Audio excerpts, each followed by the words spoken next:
नमस्कार दोस्तों, आप सभी के study for UPSC PC channel में स्वागत है। आज तारीख है 24 जुलाई 2026 और आज का न्यूज़पेपर आर्टिकल डिस्कशन का यह वीडियो होगा। आज के वीडियो हम लोग क्या सब पढ़ेंगे, तो एक डोपिंग से जुड़ा हुआ न्यूज़ है। इसके अलावा यूएस और सऊदी अरब के बीच में परमाणु संधि पर हस्ताक्षर किए जा रहे हैं, उसके निहितार्थ को भी समझेंगे और उसके अलावा और भी कुछ महत्वपूर्ण टॉपिक होंगे, उसे भी हम लोग देखेंगे। हेडलाइन देखिए क्या है। कल इतने दिनों के लंबे प्रोटेस्ट के बाद से प्रधानमंत्री जी ने पहली बार ट्वीट किया इसके संबंध में, और कल मध्य रात्रि में उन्होंने एक वीडियो भी जारी किया। तो वीडियो जारी करके भी उन्होंने वही बात कही जो उन्होंने ट्वीट में सुबह में कहा था, उसमें कुछ भी नया नहीं था। और सबसे बड़ी बात है, ये वीडियो उन्होंने किसी न्यूज़ चैनल गोदी मीडिया पर जारी नहीं किया, इंस्टाग्राम पर जारी किया है। लोगों को पता है कि जेन जी जो है, नया जनरेशन जो है, वो न्यूज़ मीडिया पर भरोसा अब नहीं करता है, वो इंस्टाग्राम पर भरोसा ज़्यादा करता है, ट्विटर पर ज़्यादा भरोसा करता है। इसलिए उन्होंने इंस्टाग्राम पर अपना वीडियो पोस्ट किया था। सोनम वांगचुक हैं, इनका फास्ट जो है अब तोड़ा है इन्होंने, और 2 केंद्रीय मंत्री जेपी नड्डा हैं और जितेंद्र सिंह हैं, ये इन्हें गए थे जूस पिला करके इनका जो अनशन है उसको इन्होंने समाप्त किया है। अनशन इन्होंने इसी कारण से समाप्त किया है कि एश्योरेंस दिया गया है कि निश्चित रूप से आपकी जो मांग है उस पर विचार किया जाएगा। इन्हें चाइनीज़ एजेंट कहा जाता है, CIA पाकिस्तान का एजेंट कहा जाता है। तो 2 केंद्रीय मंत्री जूस पिला रहे हैं, तो कुछ तो गड़बड़ है। या तो एजेंट झूठे बोला जाता है, या तो केंद्रीय मंत्री को फिर किसी विदेशी एजेंट को जूस नहीं पिलाना चाहिए। जूस असल में उन्होंने जनता को पिलाया है। समझते हैं ज़रा कि क्या है ये मुद्दा, और उसके बाद से जो टॉपिक हैं आज के बहुत महत्वपूर्ण है। एक टॉपिक है जिसमें भारत में FDI में भी 100% अनुमति दी गई है। एक तो हमने देखा था कि बीमा सेक्टर में 100% FDI, आज के ही न्यूज़ में है कि एक और सेक्टर है जहां पर 100% FDI की अनुमति दी गई है। शुरू करते हैं। देखिए आज का सबसे पहला टॉपिक कौन सा है। Government allow FDI in inventory model for e-commerce export. इसको लेकर के सरकार ने FDI की अनुमति दे दी है। समझेंगे कि क्या है ये सेक्टर और किस प्रकार के यहाँ से सवाल आ सकता है। अगर प्रीलिम की बात करूं मैं, तो सवाल सिंपल से एक दिया जा सकता है कि निम्न में से कौन से ऐसे क्षेत्र हैं जहां पर 100% FDI की अनुमति भारत में मौजूद है वर्तमान में। उसमें 4-5 ऑप्शंस दे दिया जाएगा, फिर आपको सेलेक्ट करने को कहा जाएगा कि इनमें से कौन कौन सा सही है। ये सबसे साधारण सवाल हुआ, लेकिन एग्जामिनेशन में अगर ये सवाल आ जाए तो वाकई चुनौतीपूर्ण हो सकता है आपके लिए। इसलिए बहुत आवश्यक होता है कि हर छोटे बड़े फैक्ट को आप कंसाइज करके पढ़ें और पढ़ने के बाद उसको रिवाइज भी करें। देखिए क्या है, उद्योग और आंतरिक व्यापार संवर्धन विभाग DPIIT, इसके बारे में भी ज़रा समझेंगे हम लोग आज। भारत निर्मित और उत्पादित, भारत में जो निर्माण किया गया है और जो प्रोडक्शन हुआ है वस्तुओं के निर्यात के लिए, अगर उन्हें एक्सपोर्ट करना है, विशेष रूप से ई-कॉमर्स के इन्वेंट्री आधारित मॉडल जो है, उसमें FDI की अनुमति दे दी गई है। भारत में निर्मित और उत्पादित वस्तु के एक्सपोर्ट के लिए जो इन्वेंट्री बनाई जाती है, उस इन्वेंट्री के लिए अब ऑनरशिप 100% किसी विदेशी कंपनी का, किसी विदेशी व्यक्ति का, किसी विदेशी संस्था का हो सकता है। तो इसको लेकर के 100% FDI की अनुमति दे दी गई है। FDI का तात्पर्य होता है फॉरेन डायरेक्ट इन्वेस्टमेंट। एक होता है FPI, फॉरेन पोर्टफोलियो निवेश। पोर्टफोलियो निवेश का मतलब होता है छोटे निवेश, तुलनात्मक रूप से अस्थायी होते हैं, पैसा लगाया, कमाया और बाहर निकल गए। जबकि FDI में न केवल छोटे निवेश होते बल्कि दीर्घकालिक निवेश ऑनरशिप तक हो सकता है। तो ऑनरशिप इत्यादि की चीज़ें FDI में होती थी, इसलिए FDI बड़ी अवधारणा है, FPI छोटी अवधारणा है, छोटे स्तर के निवेश होते हैं। इस कदम से पहले ई-कॉमर्स के केवल मार्केट प्लेस मॉडल में स्वचालित मार्ग से 100% FDI की अनुमति थी, लेकिन इन्वेंट्री मॉडल में FDI की सख्ती मना ही की गई थी कि इन्वेंट्री मॉडल में आप FDI नहीं ला सकते 100%। मार्केट प्लेस बनाम इन्वेंट्री मॉडल क्या है? मार्केट प्लेस में तो पहले से ही था, अब इन्वेंट्री मॉडल में भी कर दिया गया है। तो ये होता क्या है, मार्केट प्लेस में FDI और इन्वेंट्री मॉडल में FDI आखिरकार होता क्या है? देखिए मैं आपको एक चीज़ और समझाता हूँ। अगर आप 73 BPSC के लिए अभी शुरू ही कर रहे होंगे तो बहुत सारे शब्दावली जो है आपको वो फैमिलियर नहीं होंगे, उससे समझने में शायद दिक्कत हो सकता है। जैसे मैं ई-कॉमर्स बोल दूं तो आपको अगर ई-कॉमर्स का अंदाज़ा ना हो तो थोड़ा सा गूगल कर लिया कीजिए कि ई कॉमर्स किसे कहते हैं। इलेक्ट्रॉनिक माध्यम से जो खरीद बिक्री होती है वो सब ई कॉमर्स में आता है। जैसे आप जो घर बैठे बैठे ऑर्डर करते हैं वो ई कॉमर्स में आता है, ठीक है। इन्वेंट्री क्या होता है, मार्केट प्लेस क्या होते हैं, तो इन सब चीज़ों को जो थोड़ा सा गूगल कर लिया कीजिए। जो बिल्कुल ही बिगिनिंग कर रहे हैं मैं उनके लिए कह रहा हूँ, ठीक है। ई कॉमर्स कंपनियों के पास सेवाओं की इन्वेंट्री स्टॉक का मालिकाना हक हो सकता है। मालिकाना हक, जो स्टॉक रखा गया है उसका मालिकाना हक हो सकता है। वे इसे सीधे उपभोक्ताओं को बेच सकती हैं, डायरेक्ट वो कंज्यूमर्स को बेच सकती हैं। जबकि मार्केट प्लेस का क्या तात्पर्य होता है, मार्केट प्लेस मॉडल के केवल ई कॉमर्स कंपनी जैसे अमेजन, फ्लिपकार्ट को खरीदार और विक्रेता के बीच एक सूत्रधार के रूप में कार्य करने के लिए डिजिटल व इलेक्ट्रॉनिक नेटवर्क प्रदान करने की अनुमति देता था। इसको ये अनुमति नहीं देता था कि अपने सारे सामान के साथ में आप स्टॉक बना करके सारा वही बेच लें, तो ये चीज़ अनुमति नहीं था। लेकिन अब इन्वेंट्री मॉडल के तहत अब उस चीज़ की भी अनुमति दे दी गई। थोड़ा सा और आसान भाषा में इसको समझते हैं तब आपको पता चलेगा कि इसका कितना दुष्प्रभाव पड़ेगा भारतीय मार्केट पर। फिलहाल में जैसे फ्लिपकार्ट है या अमेजॉन है, जो आप इसे सामान ऑर्डर करते हैं ना फ्लिपकार्ट और अमेजॉन से या कोई भी बड़े ई कॉमर्स प्लेटफॉर्म से, तो ये किसी थर्ड पार्टी दुकानदार को वो ऑर्डर देते हैं और वहाँ से वो चीज़ें आपके घर पहुँचती है। यानी कि बीच में कौन है, मीडिएटर है, जो भारतीय दुकानदार हो सकते हैं। आपने देखा होगा जब आप ऑर्डर करते हैं तो डिफरेंट सेलर के भी ऑप्शन अपने पास आते हैं कि आप इस सेलर से ख़रीदना चाहते हैं, दूसरे सेलर से। कई बार सेलर में प्राइस डिफरेंस भी होता है। तो फिलहाल में ये मॉडल चलता है। इसमें क्या है, अमेजॉन केवल मध्यस्थ के रूप में काम करता है आप में और बेचने वाले में, ठीक, ओके। इन्वेंट्री मॉडल में क्या होगा, अमेजॉन कंपनी है वो एक बड़ा सा अपना स्टॉक बनाएगी, उसमें सारा सामान खरीद करके रख लेगी, ठीक। क्योंकि मिडिल मैन ख़त्म हो गया है, उसका कमीशन, उसकी कमाई ख़त्म हो गई है, तभी आप तक सामान पहुंचाएगी शुरुआत में सस्ते दाम पर, क्योंकि इसको बीच का खर्चा बच गया। लेकिन जब इसकी मोनोपोली हो जाएगी, जब छोटे छोटे दुकान कुछ सालों में बंद हो जाएंगे, उसके बाद ये मोनोपोली के तहत जो मर्जी वो दाम पर बेचेगा और आपको ख़रीदना पड़ेगा। जैसे वर्तमान में एयरटेल और जियो जैसी जो कंपनियां हैं, ये अगर आप 350 का रिचार्ज बेचती हैं तो आपको ख़रीदना पड़ता है। भले उनका नेटवर्क आप चले ना चले, भले आपको इंटरनेट यूज करना है नहीं करना है, आपको इंटरनेट वाला पैक खरीदना पड़ता है। इसको क्या कहते हैं, मोनोपोली या डुओपोली। तो इन्वेंट्री मॉडल में एफडीआई से ये संभावनाएं ज़्यादा बड़ी हो जाएंगी। तो ये इसके कुछ कंसर्न भी हैं। अब आप समझ गए होंगे कि मैं क्या आपको बताने का प्रयास कर रहा था। चलिए आगे बढ़ते हैं और आगे की चीज़ों को समझते हैं। यह कदम निर्यात को बढ़ावा देने के लिए उठाया गया है, क्योंकि वर्तमान ई कॉमर्स के माध्यम से भारतीय निर्यात केवल $5 बिलियन है। बाहर अगर एक्सपोर्ट करना है तो उसमें ये निश्चित तौर पर मदद करेगा।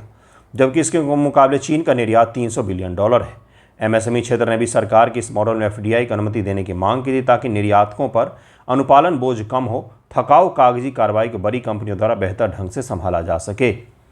ICRER प्रोफेसर अर्पिता मुखर्जी के अनुसार से विदेशी बाजारों में डिजिटल उत्पाद पासपोर्ट जैसे नए ट्रांसबिलिटी मानदंड को पूरा करने के लिए भी इन्वेंट्री मॉडल आवश्यक हो गया था, और इसीलिए भारत सरकार ने इसको अनुमति भी दी है।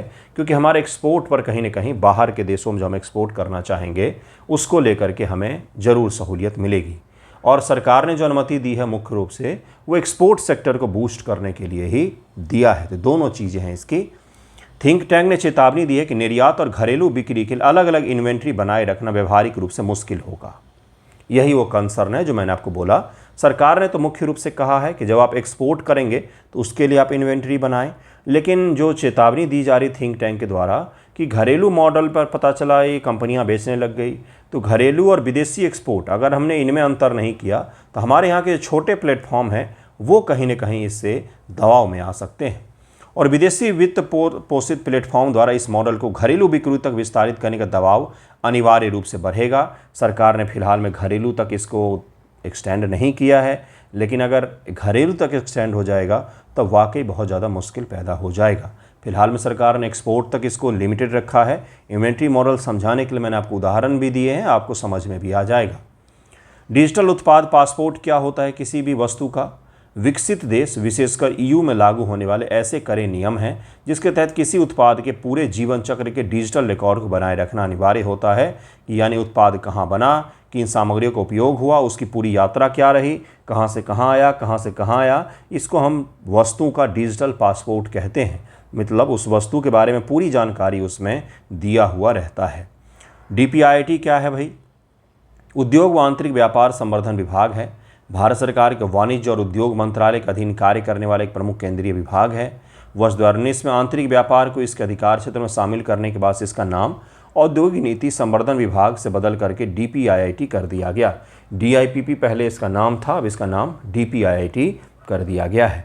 यह क्या काम करता है? यह विभाग औद्योगिक विकास के लिए नीतियां बनाने, FDI को सुगम बनाने, व्यापार सुगमता इत्यादि के लिए जिम्मेदार है। भारत में patent, trademark, copyright, IPR, intellectual property right जैसी चीज़ें जो हैं, स्टार्टअप इंडिया इत्यादि जो इकोनॉमिक एक्टिविटीज़ जुड़ी हुई चीज़ें हैं, उन सभी की देखरेख इसी विभाग के द्वारा किया जाता है। तो ये भी याद रखिएगा। DPIIT के बारे में हमने देखा। इन्वेंट्री मॉडल के एक्सपोर्ट के लिए जो अभी अपनाया गया है उसे हमने देखा। अगर उसे घरेलू तक विस्तार किया जाता है तो क्या उसके कंसर्न हो सकते हैं, वो भी हमने देखा। इन्वेंट्री मॉडल और मार्केट प्लेस मॉडल में क्या अंतर होता है उसे भी हमने समझा है। नेक्स्ट टॉपिक पर हम लोग चलते हैं जो काफ़ी ज़्यादा महत्वपूर्ण है IR के दृष्टिकोण से। उससे पहले एक छोटा सा फैक्ट इसमें और है कि भाई भारत के कौन कौन से ऐसे सेक्टर जहाँ पर 100% FDI है, तो देखिए कौन कौन से हैं। ऑटोमोबाइल सेक्टर है, वाहन, कल पुर्जे। ई-कॉमर्स का सेक्टर है, मार्केट प्लेस मॉडल में 100% FDI की अनुमति। दूर संचार सेवाओं में बुनियादी ढांचे में, फार्मास्यूटिकल्स में ग्रीनफील्ड के लिए 100% FDI है। रेलवे इंफ्रास्ट्रक्चर डेवलपमेंट में 100% FDI है। रिन्यूएबल एनर्जी में 100% FDI है। नागरिक उड्डयन, सिविल एविएशन, कृषि पशुपालन कुछ विशिष्ट सेक्टर में ही, बीज विकास, पशुपालन, बागवानी में ही है। पर्यटन व आतिथ्य में भी, टूरिज्म एंड हॉस्पिटैलिटी में भी 100% FDI की अनुमति दी गई है। नेक्स्ट टॉपिक है US Saudi nuclear pact can reshape west Asia balance. ये इन्होंने लिख दिया है, लेकिन ट्रंप कल रात में सोने गए। सोने से पहले उनको विचार आया कि यार अच्छा नहीं लग रहा है, 2 दिन से कुछ हेडलाइन बन नहीं रहा है। तो उन्होंने रात में फिर ट्रूथ सोशल पर ट्वीट कर दिया कि अब्राहम एकॉर्ड जब सऊदी अरब अपना लेगा तभी जाकर के हम परमाणु संधि को साइन करेंगे। अब्राहम एकॉर्ड का क्या तात्पर्य है? अब्राहम एकॉर्ड का तात्पर्य है कि इजराइल को सऊदी अरब भी रिकॉग्नाइज़ करे। आपको पता है कि बहुत सारे दुनिया मुस्लिम कंट्रीज़ जो हैं वो इजराइल को रिकॉग्नाइज़ नहीं करती हैं एज ए नेशन। UAE करता है, कतर करता है, बहरीन करता है, मिस्र करता है, जॉर्डन करता है। ये सब देश ऐसे हैं जिन्होंने अब्राहम एकॉर्ड का अब्राहम पता ही आपको, ये एक व्यक्ति हैं जो अलग अलग ये जो धर्म हैं वहाँ पर ईसाई, इस्लाम, जूडिज़म, इन सब में वो जुड़े हुए हैं। तो अब्राहम किसी न किसी प्रकार जुड़े हुए हैं। गलत बोल रहा हूँ तो करेक्ट कर लेना। अब्राहम एकॉर्ड का मतलब था कि कुछ देश जो मुस्लिम देश थे उनको रिकॉग्नाइज करना था इजराइल को, और इजराइल के साथ शांतिपूर्वक सह अस्तित्व को लेकर के साइन करना था। इस पर बहुत सारे देशों ने तो कर दिया है, लेकिन ईरान रिकॉग्नाइज नहीं करता है, सऊदी अरब नहीं करता है, पाकिस्तान भी नहीं करता है। लेकिन सऊदी अरब तो पाकिस्तान के करता धरता है, शासन सत्ता वहीं से चलती है। तो अगर सऊदी अरब ने रिकॉग्नाइज कर लिया इजराइल को तब तो फिर अलग ही हो जाएगा, है ना।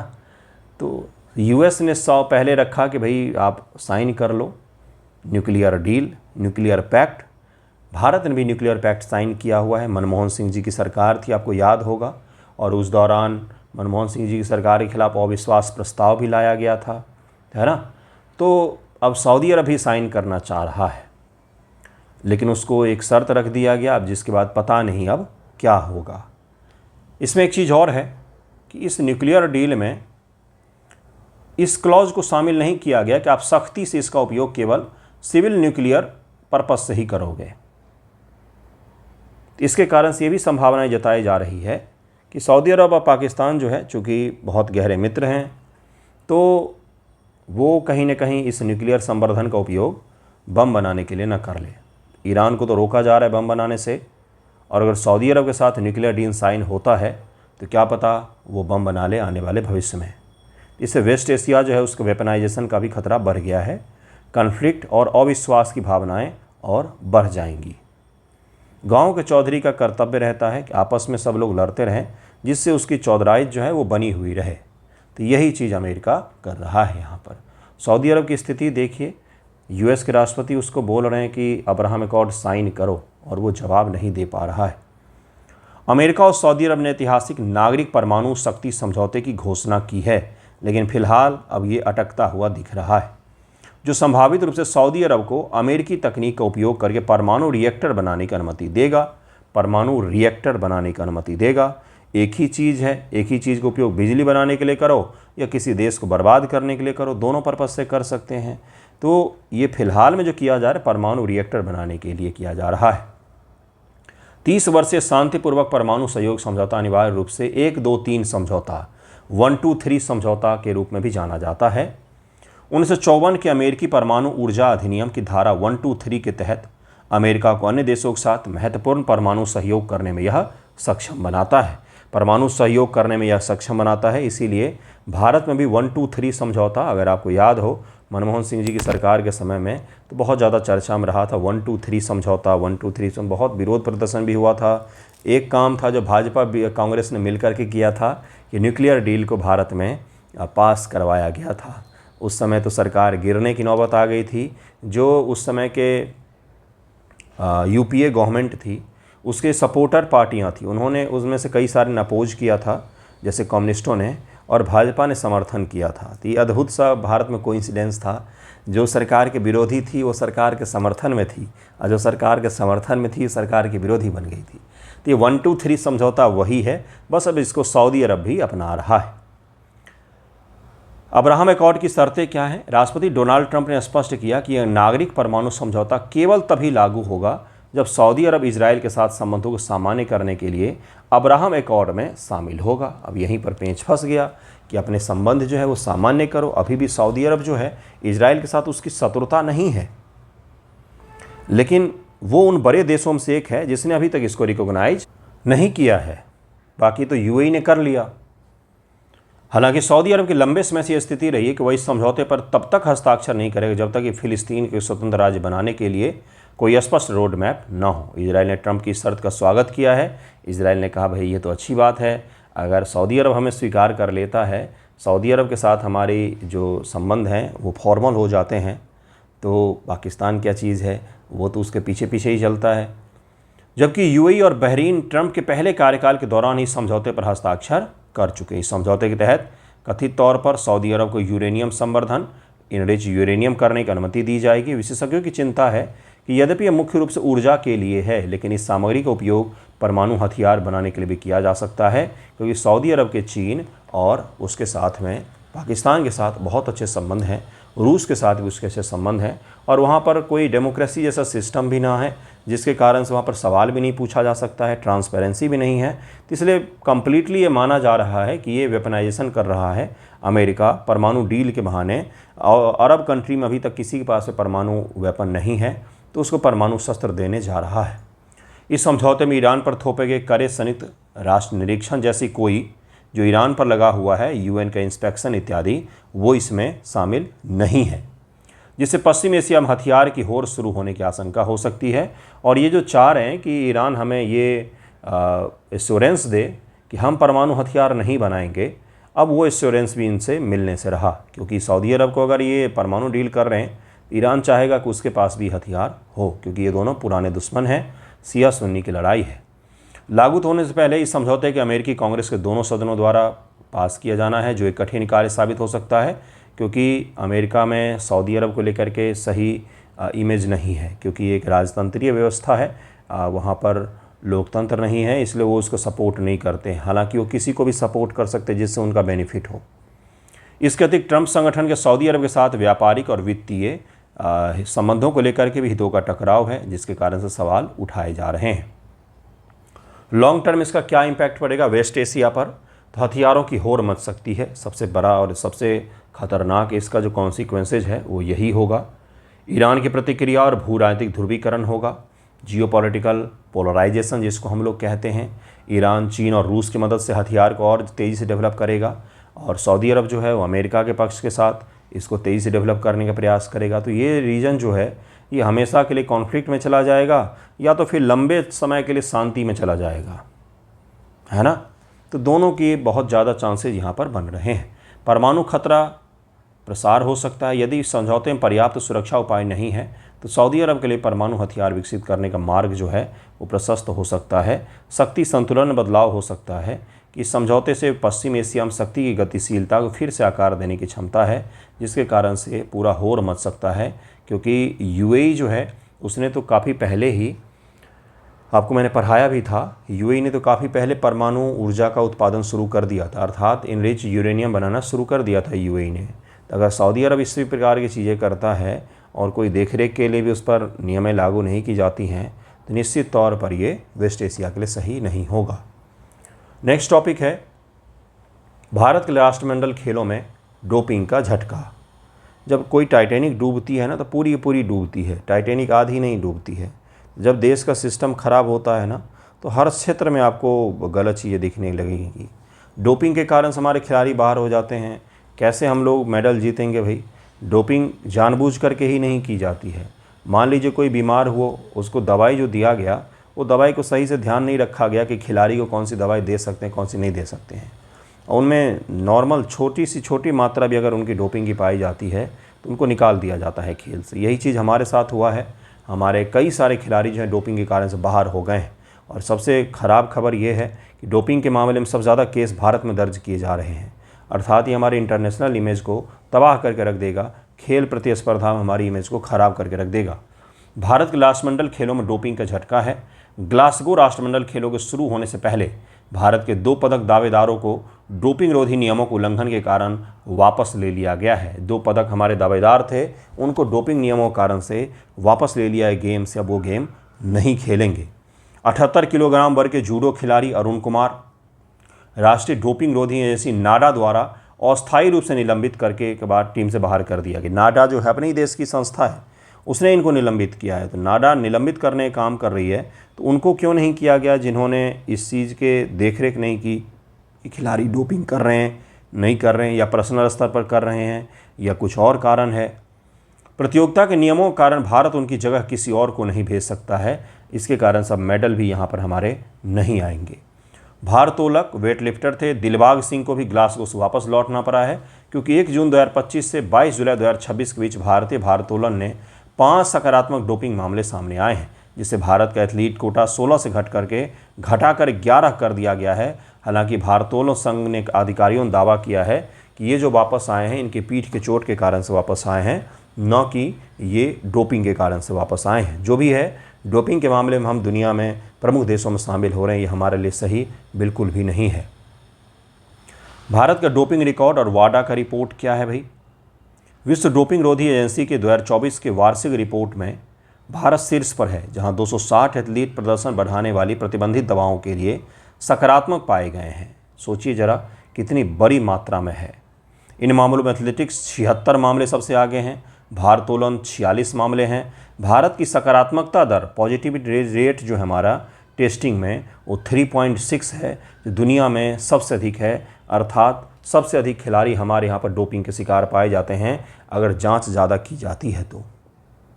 अभी जिस भी कारण से हो, गलती से हो, बाय मिस्टेक हो, किसी दवा के खाने से हो गया हो, या जानबूझकर हो, लेकिन है मामले सबसे ज़्यादा।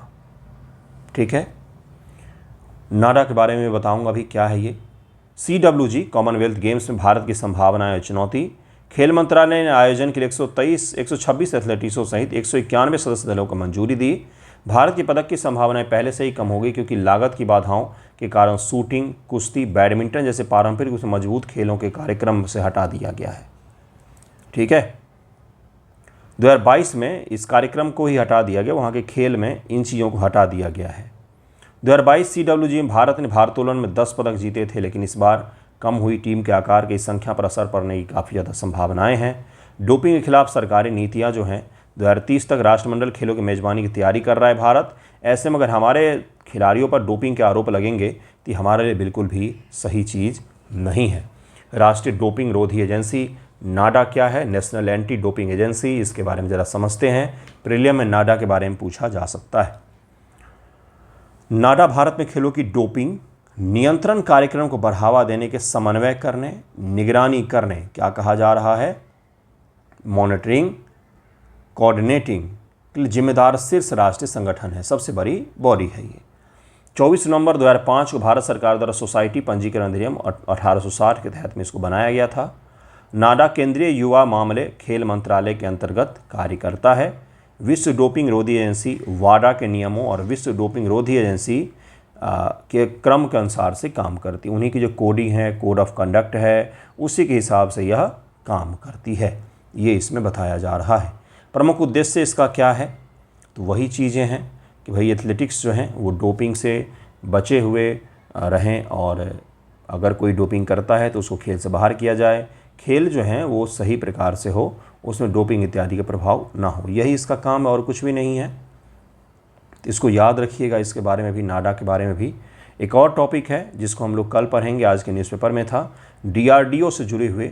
DRDO ने एक मिसाइल का परीक्षण किया है जो बहुत महत्वपूर्ण है, कुसा करके उसका नाम है। उसके बारे में हम लोग कल पढ़ेंगे। धन्यवाद आप सभी का वीडियो देखने के लिए। Thank you so much.